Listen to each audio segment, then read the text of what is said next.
Hello everyone from Bali. Welcome to our anticipated games of 2025. We are going to give you 10 games in no particular order. Disclosure, disclaimer, we have not played these games. Which is why they're anticipated. Yes, that's correct. And hi everyone, it's Stella. And Tarrant. This is my working studio in Bali in my parents' house. This is actually our bedroom. I think the least echo. It's still a little bit echo, but it's the least echo in this house. So this is where we stay in Bali if we are not going out and about. I think I just had a massage and I think I still have my massage mark on my face. Yes, towel marks. Yes. They've gotten more. Do I still have towel press marks on my head?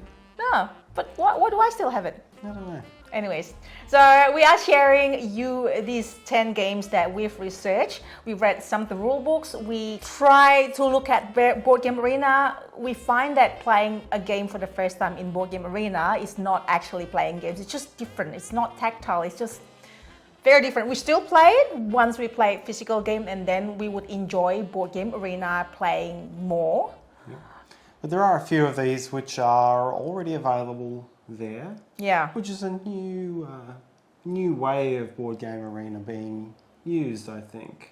Having games coming out there first is different. Yeah, interesting. I mean, if that's how you like to try the game, then go for it. It's just not for me, not for you. So anyways, we're going to start with game number 1 or number 10 in any order. So again, this is not particular order. This could be number 4. Could be number 3, Taryn. Such a rebel. But not 11. Not 11. Because this is 10. So the game is called Octocube. Planned release is April 2025, around about. And this is a game by Sit Down. So this is a game by our friend Carl Lang, who's an Australian designer. We've played the early prototype version. So technically it's not playing the finished version. A few things has changed.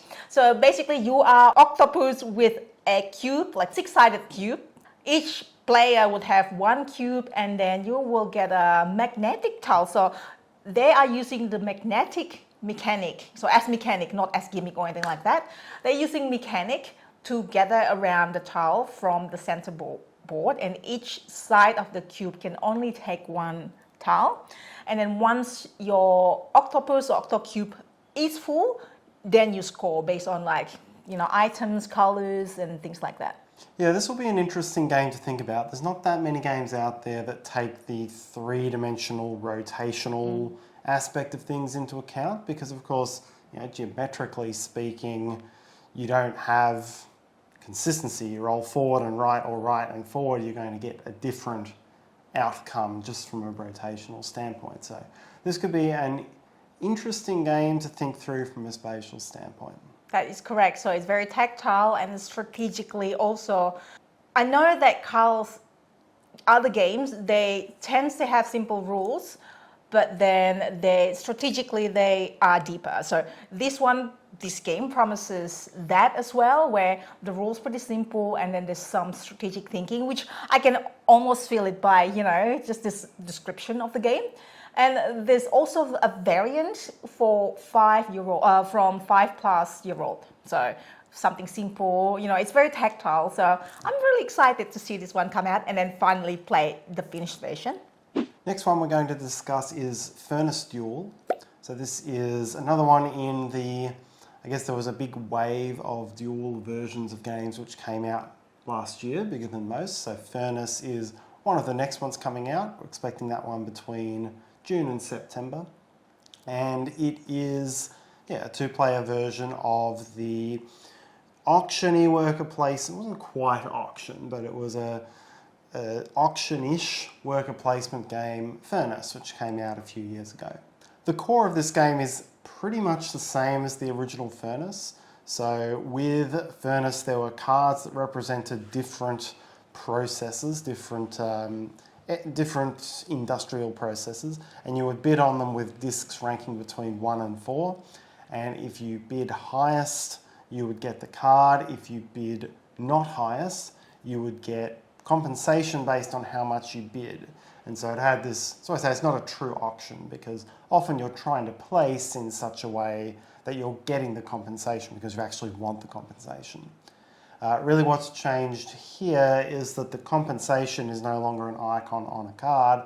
It's now a little route building game that includes some of the same compensatory types of benefits, but includes a little bit of a spatial thing that you've got to think out and fight against your opponent for. Sounds great, like games within game. How many games are there within game? Well, in this case, as many as 6. There is a campaign within it where the maps, you can play in various different types of maps. So not only is it a standalone game, but it's not a campaign in the storytelling legacy sense, but it has different maps that you can play through. So yeah, it promises to be interesting. Ooh, same designer, Ivan Lashin, is that how you say it? Mm-hmm. Sorry, Ivan.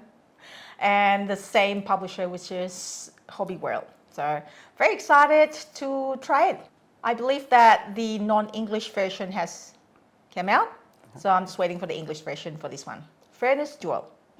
The third game in our list is Tea Witches, which is going to be Gen Con released by The Op.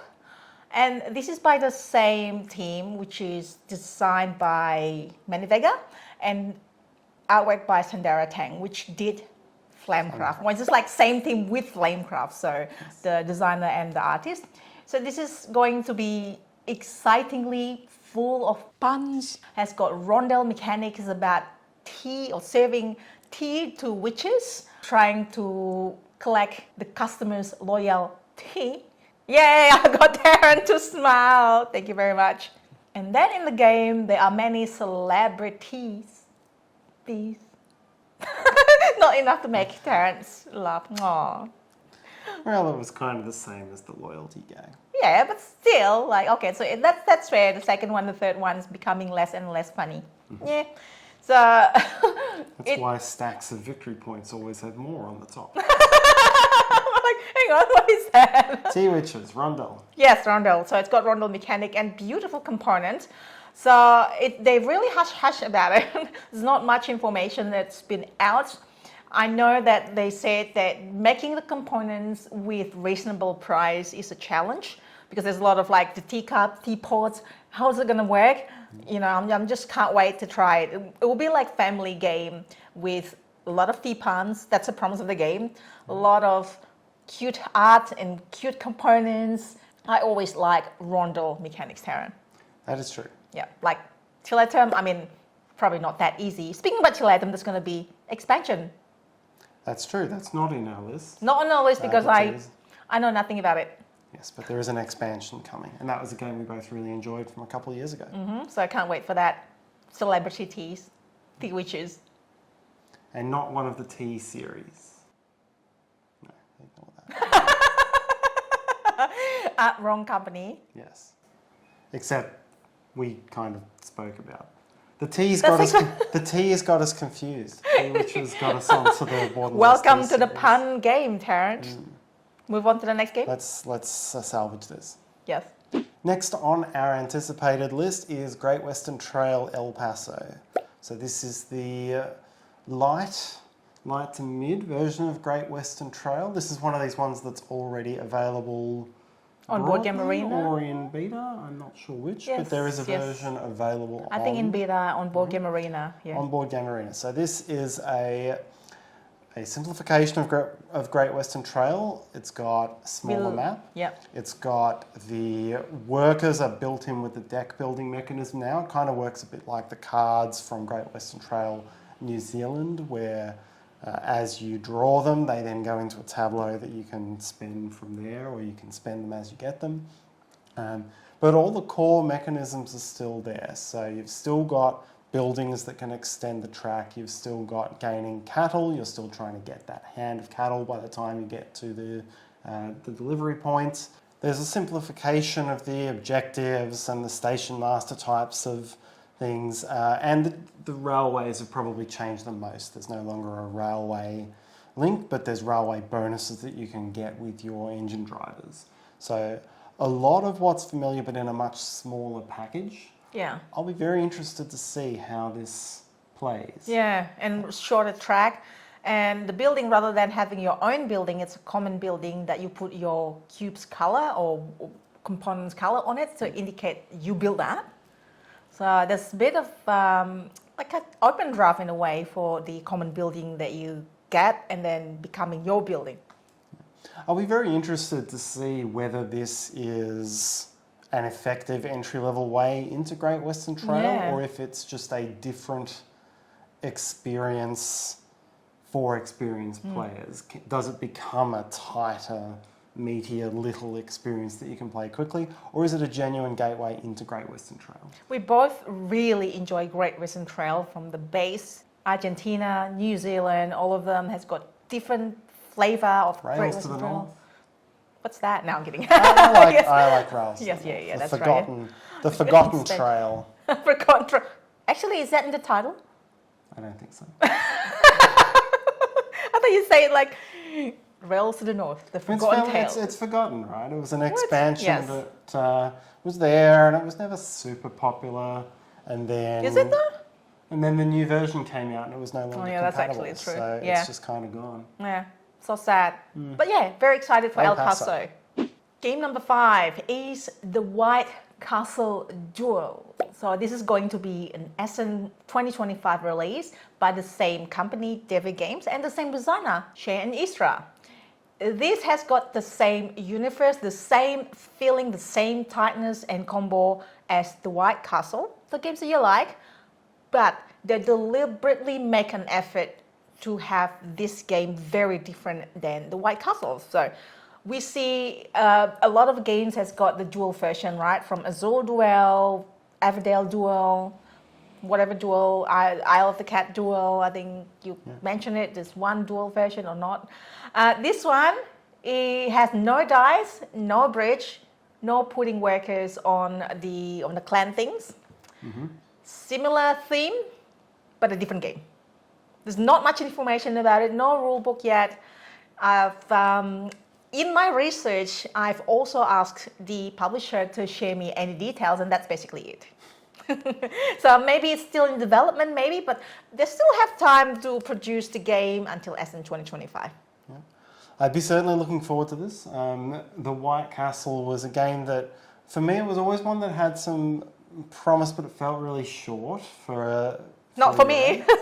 I always like it more. Yeah. But I think what makes it very anticipated for me is that Isra and Shay have previously done a couple of really good two-player games in Flatiron and Channel Tunnel 1987. They have some very clever views on two-player push and pull. There's push and pull built into the way the actions are selected rather than being a direct push and pull. And so, I'll be very keen to see how that comes out. I would always anticipate a two-player game by then. Yes. Next on our list is a game called Night Soil. This one will be... Sorry, I shouldn't do that. This one will be crowdfunding around April or May for release later in the year by Grail Games. And this is It's set in Tudor London, and it's the management of waste by the night watchman. Hence the sound. The dumping of materials into the Thames and so forth. It's a very adult game about poo. But it looks to be quite intriguing. So you're trying to gain influence on various overlapping tracks. Not very adult, sorry. Not very mature. It's like there's no porn, there's nothing in there. Oh my gosh, just keep digging there. Bye. So you'll be looking to gain influence with various patrons who have overlapping tracks, which I think will be a different kind of mechanism. And there's worker placement out in a map, which will involve the placement of workers and the placement of waste cubes. And then what workers you get back and what benefits you get back will feed into this cube movement phase where at night you're trying to get the cubes down to the Thames. And so it makes for this interesting two-part worker placement. I think it will be very intriguing to see how that one plays out. Yeah, I can't wait for that as well. I mean, it's like we've been enjoying games by Grail Games. If you remember our monthly top games, whatnot, we have Panda Spin. Well, technically it's under the same umbrella. Part of the independent group. Yes, but Panda Spin we like. We've got Manhattan Project Energy Empire. We've got Snowcrests and so on. So that'll be interesting. And speaking about Panda Spin, the next anticipated one, which is an expansion, Panda Spin Mandate of Heaven expansion, which is crowdfunding sort of like early this year and then hopefully released later on this year. Yeah, Panda Spin, I think, is really starting to, because it's been out for a year or so, and it's really starting to get a bit of buzz, I think, among players who are used to Big Two and climbing shedding games and who would have played a lot of that growing up, because it was certainly very popular as I was going through university. And Panda Spin is a game that really cleverly allows you to upgrade your hand as you play and lead to a big explosive conclusion. And it has this variety to the game. So yeah, this new expansion that's being crowdfunded includes some extra cards which have some more abilities which can mix that up even further. Yeah, so you use different cartridge games. There's not a lot of rules, but makes the game feel different each time. So when you discard card, when you play a card, it'll combo with those. Next up, we have Living Forest Duel, another duel game that's coming out. And this is one that, I think we saw this one behind the scenes at Essen last year. They were starting to make that visible, and there's also on BGA now. Yeah. And this is a two-player version again of the very popular game Living Forest, which we love years ago. Yeah, I love Living Forest, and with the expansion Kodama, it's even make the lotus flower it's more valuable throughout the game, not just at the end when you're trying to win it. Yeah, so this one is going to introduce a more shared deck building and line building element.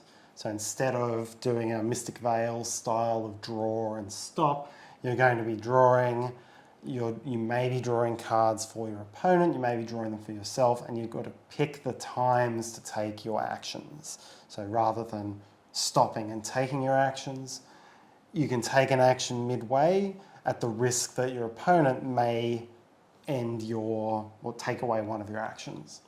So there's a bit more push and pull in all of the end conditions. So in the fires, in the movement ones, they've all got their kind of similarities to what the original game had. But yeah, a lot more direct push and pull. And I always had some problems myself with the original Living Forest and the way turn order kind of worked into it at times. I think the push and pull will work really well for this concept of game. See if I like this new one better than the old one, the original one, because I love the original one. The fact that you have the first player who reach either certain number of fires that you put out, certain numbers of trees you build, certain numbers of lotus flowers. I can't remember the name. I think that way, yes. It is? Okay. So it's really looking forward for this one. Yeah. It still retains that shared, everyone gets fire based on what's been purchased mechanism. But again, I think that's something that's going to work better in a two-player game where both players have more control over the world. Game number 9, almost at the end. I mean, we might do more of these towards the later part of the year when we found out even more games, right? Especially before Essen. Yes. Yeah, so The Sims, the board game. So this is originally video games which I have played many times. It's The Sims 1, 2, 3. I think I stopped at The Sims 4, so I don't know how many Sims are there now. But the board game is coming out, and it is apparently, it's a leak. So a few sources online mentioned that there's leak. There's Goliath Games is going to, I don't know if it's like, like in the media, I don't know if it's like supposed to leak. It's leak or proper leak. So there's going to be a Sims the board game by Goliath Games. It's meant to be 2 to 4 players where you can create and customize your own person, like in the Sims board game. That's basically video games. That's basically what it is. And you can achieve trying to reach, obtain your life inspirations like in the video games. So always interesting to play the board game version. We see Stardew Valley. We see Diablo, which is coming up, which can't make this list because it's not 2025 release. I think it's going to be 2026 release. That's probably going to be next year's anticipated game. Spoiler. Very excited about this one. There's a little bit of image as well that was captured. I'm sharing you here as well. Did you play that? I don't think you play that. This is me thing. Yeah, I never played The Sims. It was never my sandbox of choice. Yep. I was always a transport tycoon. Pocket child, City. which Pocket is, City too. Of course, why I like games with trains so much. Yes. Like also Snowdonia, I can't really make it at least because I think it's going to be 2026, the new Snowdonia, and we don't have any information about, like, rather than, it's going to be better, it's still the same designer and so on. So The Sims is going to be exciting and it's going to be later this year. Yes, always interesting to see how a sandbox is transformed into a board game because it's hard to do. It's hard to take the sandbox low stakes concept and put it into a board game form. That's true. I mean, Stardew Valley is a different. It's not really. Well, it's not really. Yeah, it's a different game. Yeah. It's a cooperative game. Yeah, I would think that Mythwind would be more of a Stardew Valley feel. Mythwind, the board game, is more like Stardew Valley, the video game feel. Yeah, it has the pacing of a sandbox game, although it's a bit more structured, perhaps, but it has the pacing. Yeah. Well, speaking about sandbox game, the last game is Vantage by Stonemaier Game around July this year. Obviously this year, duh. It's like the best game of this year. It's an adventure, cooperative, sandbox game, and it's not campaign, so each is standalone. It's a big world. And this is Jamie Stegmaier's design, so his own company, his own design. And this is, I believe, it's his second cooperative game design. The first one was Smitten. So release July, will be a Gen Con release after that. And this is where I think there's no rules as well to learn. So you basically, it's like one of those escape room games. So you play straight away, and then as you go, like the first few turns is probably a little bit slow. As you learn the rule, you explore. Thematically, you are stranded, you're crash land in an unknown, uncharted planet, and you're just going around trying to do things. So at the start of the round, you would roll the dice. And so there's dice, and you need to allocate your dice to your card. Otherwise, the dice that you cannot allocate, you get some sort of penalty. So you go around, and then each card has got different actions you can do, and then I assume you use the dice to activate that. I think Jamie has got some information about the game itself, like even the first round, non-spoiler. I'll put out the sample of the card as well because he sent that to me as part of my research. He sent it to me. Thanks, Jamie. Yes, very excited for that. We'll be very excited for this. Innovation is a big thing that you expect from Stonemaier in general, but particularly Jamie's releases. They tend to be very innovative and very different, and they're not always going to land with everybody, but they're definitely going to give you a new way of playing, a new experience. So yeah, very much looking forward to seeing what he's come up with here. Do you remember Pikmin, the video game? Pikmin, that's Pikmin or Pikmin? Is that the little red guy that rolls let's go around. So this is like, makes me think of Pikmin or Pikmin, video game where you're stranded in a planet, crash land in the planet, and you go around, you're trying to solve puzzle. Yeah. Play cooperatively. So it's like, it's like you crash landed. But yeah, well, you are not the creature in this game. It's really fun, right? So, and the fact that each game is separate, standalone, it's interesting. Because most of sandbox adventure game, like Sleeping Gods, Mythwind, they're all campaign games. You progress through the game. But this is like, it's only separate. I'm be really intrigued and very interested. Please do share us your top anticipated games of this year. Maybe we'll look at it. Maybe we'll make the video for you. Maybe we'll find out more about it for you. Thank you so much for watching. Enjoy your day. And then now we have to go to the swimming pool. Maybe not. We are on holidays. We're on holiday. Bye. Bye.